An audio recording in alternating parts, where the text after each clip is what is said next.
Hello and welcome you all to my YouTube channel friends NTIU net चार fundamental science. मैं हूं आपका अपना दोस्त पीयूष कुमार वर्मा और आज के इस वीडियो में हम लोग कवर करने वाले हैं पिछले हफ्ते के कुछ लेटेस्ट इन्वायरमेंटल करंट अफेयर्स के बारे में। और ये आपका इन्वायरमेंटल करंट अफेयर्स सीरीज़ का पार्ट 9 है। इससे पहले मैंने 8 पार्ट्स अपलोड कर रखे हैं, तो आप प्लेलिस्ट में जाकर मेरे यूट्यूब चैनल के प्लेलिस्ट में जाकर आप उन सब वीडियोस को देख सकते हो।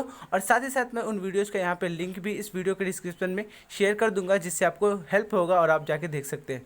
तो इस वीडियो को जो आज हम लोग इसमें कवर करने वाले हैं इन्वायरमेंटल करंट अफेयर्स के क्वेश्चंस, ये बहुत ही ज़्यादा इंपॉर्टेंट है। और ये आपके 31 जुलाई से लेके और 10 अगस्त के बीच के जितने भी करंट अफेयर्स हैं उनको हम लोग यहाँ पे डिस्कस करेंगे। और फ्रेंड्स, अगर हम बात करें यहाँ पर फर्स्ट क्वेश्चन की, तो चलिए स्टार्ट करते हैं। पहला क्वेश्चन है आपका, which state has recently employed the aerial seeding technique designed by IIT Kanpur pact startup to improve green cover in the Aravalli area of the state.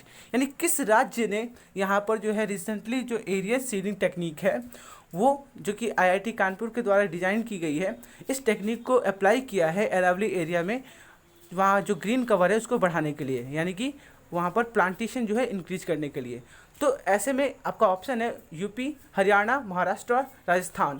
तो इसका करेक्ट जो आंसर है वो है आपका हरियाणा। तो हरियाणा राज्य ने ये जो है एरियल सीडिंग टेक्निक अप्लाई किया है।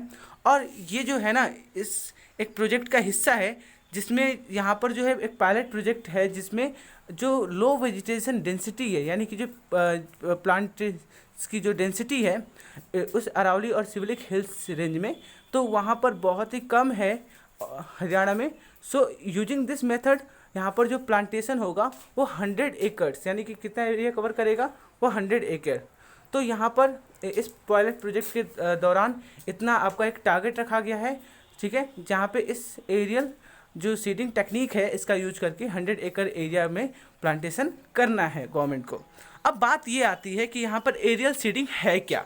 सो एरियल सीडिंग जो है ना, एक इनोवेटिव टेक्निक है प्लांटेशन करने के लिए, जिसमें जो सीड्स होते हैं, यानी कि जो बीज होता है, उसको यहाँ पे मिक्सचर, जो आपका क्ले का मिक्सचर, कंपोस्ट, चारकोल और अदर जो उसमें कंपोनेंट है, एसेंशियल न्यूट्रिएंट्स होते हैं, उसको यहाँ पे मिक्सचर बना के और जो बीज है ना उसके ऊपर उस कोटिंग कर दी जाती है, यानी कि लेयरिंग कर दी जाती है बीज के ऊपर।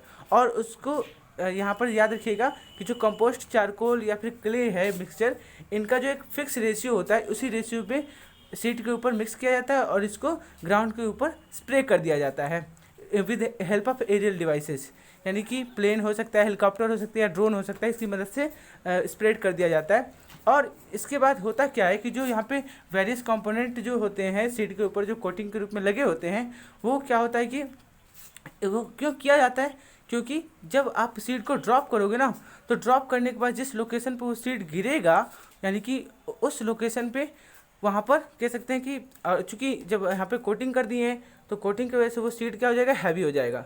तो जब सीड नीचे गिरेगा, है ना, तो वहाँ पर जाकर और वो मिट्टी में क्या हो जाएगा कि मिट्टी में वहाँ पर स्टेबल हो जाएगा। और यहाँ पर जो इसके आसपास जो वेरियस न्यूट्रिएंट्स हैं जो सीड कोटिंग के रूप में वहाँ प्रेजेंट हैं, वो सीड को हेल्प करती हैं उसके शुरुआती जो उसका फेज होता है ग्रोथ का, उसमें, यानी कि सीड के ग्रोथ में वो हेल्प करती हैं। अब इस टेक्निक का क्या यूज है, तो this technology is a boon for areas which are inaccessible और disconnected with the rest of the civilization. तो ऐसे एरिया जो मतलब वीरान है, बैरन है, तो ऐसे एरिया में जो कि इनएक्सेसिबल अगर है, तो वहाँ पर हम लोग चाहे तो एरियल जो सीडिंग टेक्निक है यूज करके हम यहाँ पर इसका कह सकते हैं कि जो प्लांट कवर है उसको हम इंक्रीज कर सकते हैं। एंड इसका बेनिफिशियल पार्ट ये है कि जो प्रोसेस है ना जर्मिनेशन का, जो सीड जर्मिनेशन का ये प्रोसेस है, इसमें बहुत ज़्यादा अटेंशन की ज़रूरत नहीं पड़ती, यानी कि it requires no attention after it is spread in the soil. So this is the reason why this seed pellets are known as fire and forget. याद रखिएगा, यहाँ पर जो है ना, जो सीड्स होती हैं, सीड पिलेट्स, जिनको स्प्रे किया जाता है through aerial devices to the ground, तो इनको कहा जाता है fire and forget way of plantation. तो यानी कि आप एरियल सीडिंग जो टेक्निक है उसको आप दूसरे शब्दों में क्या बोल सकते हो, fire and forget way of plantation. Okay, तो अब ऐसे में अगर हम बात करें तो यहाँ पर अरावली रेंज कहाँ पे है। सो अरावली रेंज जो है ना वो आपका देखो, जब इंडियन प्लेट जो है यूरेशियन प्लेट से अलग हुई थी बाई ओशियन, सो यहाँ पर एक कह सकते हैं कि नया माउंटेन जो है वो यहाँ पर कह सकते हैं माउंटेन का यहाँ पे ग्रो हुआ और इवोल्यूशन हुआ, जो कि लगभग 692 किलोमीटर साउथ वेस्ट डायरेक्शन में, जो कि दिल्ली से स्टार्ट होता है और ये कहाँ तक, तो साउदर्न हरियाणा से होते हुए यहाँ पे राजस्थान और फाइनली जो है गुजरात तक जाके ये एंड होता है। तो आपको अरावली रेंज का आइडिया समझ में आ गया होगा कि दिल्ली, राजस्थान, आपका जो है हरियाणा और गुजरात, ये पूरे स्टेट से होकर ये गुजरता है। और इसका हाईएस्ट पीक जो है ना इस माउंटेन का, वो है आपका गुरु शिखर, और इसकी लंबाई कितनी है, 1722 मीटर, यानी कि 5650 फीट। ठीक है, तो क्लियर हो गया। उसके बाद अगला जो है आपका अगला क्वेश्चन, ये भी बहुत ज़्यादा इंपॉर्टेंट है और बहुत ज़्यादा इंटरेस्टिंग है। और a recent study published in July 2020 issue of nature climate change, ये जो आपका है ना एक रिपोर्ट पब्लिश हुई है, ये है आपका issue of nature climate change. So इसने प्रेडिक्ट किया है, it predicted that most polar bears in Arctic region will become extinct by which year if green house gas emission remains on their current track. मतलब ये कि अगर जो green house की gas emission है ना, जो इसी दर से अगर होता रहे तो यहाँ पर जो आर्कटिक रीजन में जो रहने वाले पोलर बियर हैं, पोलर बियर मतलब जो ध्रुवीय वहाँ के भालू हैं, तो वो जो है ना उनका जो है उनकी संख्या लगभग यानी इतनी कम हो जाएगी कि कह रहा है कि और कि आने वाले कुछ सालों में, अब वो कौन सा साल है तो इस रिपोर्ट में बताया गया है। तो यहाँ पर ऑप्शन है कितने सालों में इनकी संख्या विलुप्त हो जाएगी, तो यहाँ पर देखिए ऑप्शंस आपके स्क्रीन पे हैं और इसका सही आंसर है आपका ऑप्शन नंबर बी 2100, यानी कि 2100 जो है आपका यहाँ पर 2100 ये आते आते आपका जो है पोलर बियर जो है वो ख़त्म हो जाएगा पूरी तरह से, यदि यहाँ पर ग्लोबल वार्मिंग का रेट ऐसे ही बढ़ता रहा, क्योंकि वहाँ पे जो है आइस बचेंगे नहीं और वो मेल्ट हो जाएंगी। जब मेल्ट हो जाएंगी तो पोलर बियर जो है ना उसको रिप्रोडक्शन करने के लिए उसको आइसी इन्वायरमेंट चाहिए होता है, और जब आइस ही ख़त्म हो जाएगी, मेल्ट कर जाएगी, तो फिर पोलर बियर रहेगा कहाँ पे, और वो कैसे फूड, मतलब उसके लिए तो फूड भी अवेलेबल नहीं हो पाएगा। तो यहाँ पर बहुत बढ़िया जो एक है थ्रेट है वो है आपका यहाँ पे एक्सटिंक्शन, यानी कि विलोपन, जो कि आपके पोलर बियर का होने वाला है। तो ये एक बहुत ही कह सकते हैं अलार्मिंग रिपोर्ट थी। अगला है question number 3, the national green tribunal has banned general permission to withdraw ground water without an EIA, मतलब बिना इन्वायरमेंटल इम्पैक्ट असेसमेंट के आप जो है कॉमर्शियल किस यूज के लिए, तो यहाँ पे पूछा गया इस क्वेश्चन में, जो NGT है ना उसने बैन कर रखा है, यहाँ पे परमिशन नहीं दिया जाएगा सो ग्राउंड वाटर के लिए। So options are here, A agriculture use, B domestic use, C commercial use and D none of above. So correct option for this question is commercial use. Okay, and next question, question number 4, on July 28 2020 the United Nations reported that the nitrogen dioxide levels in New Delhi has fell during the lockdown by more than 70%. So correct option for this question is 70%, option number A. And next question number 5th, the Union Jal Shakti Minister Shri Gajendra Singh Shekhawat along with the Union Textile and Women and Child Development Minister Srimati Smriti Irani launched the book titled as, so options हैं इस question के, sanitised India, Swachh Bharat Kranti, mission cleanliness and none of above.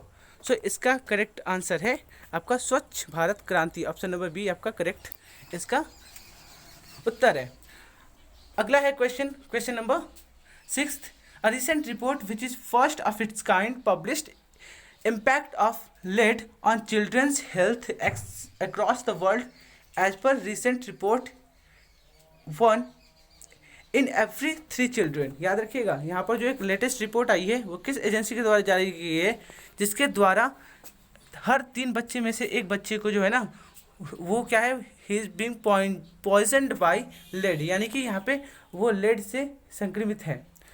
तो this report was release by which international organisation, यानी कौन सी अंतर्राष्ट्रीय जो आपका संगठन है जिसने ये रिपोर्ट जारी की है, तो आपकी स्क्रीन पे ऑप्शन से आप देख सकते हो WHO या फिर यूनिसेफ या CPCB या नन ऑफ एबोव। तो यहाँ पे ऑप्शन है correct option B, United Nations Children Fund यानी यूनिसेफ।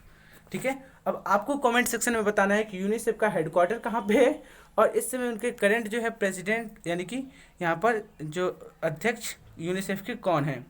ओके, अगला क्वेश्चन है question number 7। On 13 July 2020 the environment ministers of 6th BRICS countries took part the 6th BRICS environment meeting and it was online via video conferencing under the presidency of। तो यहाँ पर देखिए इस बार जो है 30 जुलाई 2020 को जो इन्वायरमेंट मिनिस्टर्स का 6वां ब्रिक्स सम्मेलन हुआ है, इन्वायरमेंट जो मीटिंग हुई है वो किस देश की अध्यक्षता में हुई है, तो उसका जो करेक्ट ऑप्शन है वो है आपका option number A, Russia. Okay, अगला है question number 8। On August 10th 2020 the union environment minister Prakash Javadekar launched national portal on human elephant conflict. तो इस नेशनल पोर्टल का नाम क्या है, जो कि 10 अगस्त को जो union environment minister Prakash Javadekar ने नेशनल पोर्टल जो है प्रोजेक्ट जो आपका एलिफेंट है उसके दौरान लॉन्च की, तो इसका नाम क्या है। तो ये आपका रक्षा, दिशा, सुरक्षा या सेवा। तो करेक्ट ऑप्शन इसका है ऑप्शन नंबर सी, सुरक्षा। अगला क्वेश्चन है which state government is to develop India first snow leopard conservation centre of India, यानी कि भारत का कौन सा राज्य है जो पहला जो है स्नो लेपर्ड कंजर्वेशन सेंटर बनाने वाला है। वो आपका ऑप्शन देखिए उत्तर प्रदेश, उत्तराखंड, मध्य प्रदेश या फिर आपका गोवा। तो इस क्वेश्चन का जो करेक्ट ऑप्शन है ऑप्शन नंबर बी, उत्तराखंड है। उसके बाद क्वेश्चन नंबर 10 है the national statistical office recently released the EnviStats India 2020 report. The report says the number of heat wave days in 2019 increased over। Options are 60%, 80%, 90%। So यहाँ पर option correct option है आपका 80%। Okay, and next question number 11 the study conducted by Bombay natural history society has found how many new species of butterflies in the ecologically sensitive forest of Matheran hill station in Mumbai. With this total number of butterfly species in forest has gone up to 140। तो यहाँ पर जो है ना अभी latest जो study हुई Bombay natural history society के द्वारा, उसने कितने नए बटरफ्लाई की स्पीसीज़ जो है ना उसको यहाँ पे खोजा है, यानी खोज हुई है। और उसके साथ ही साथ यहाँ पे जो इकोलॉजिकली जो सेंसिटिव एरिया था आपका मैडरन हिल स्टेशन जो मुंबई में है, वहाँ पर इन सभी स्पीसीज़ की खोज की गई है। और अब जो है कुल मिला के इस नई खोज के साथ जो स्पीसीज़ की संख्या हो जाएगी वो हो जाएगी 140। तो वो आपका करेक्ट ऑप्शन है option number A, 77 species. Okay friends, so thanks for watching this video.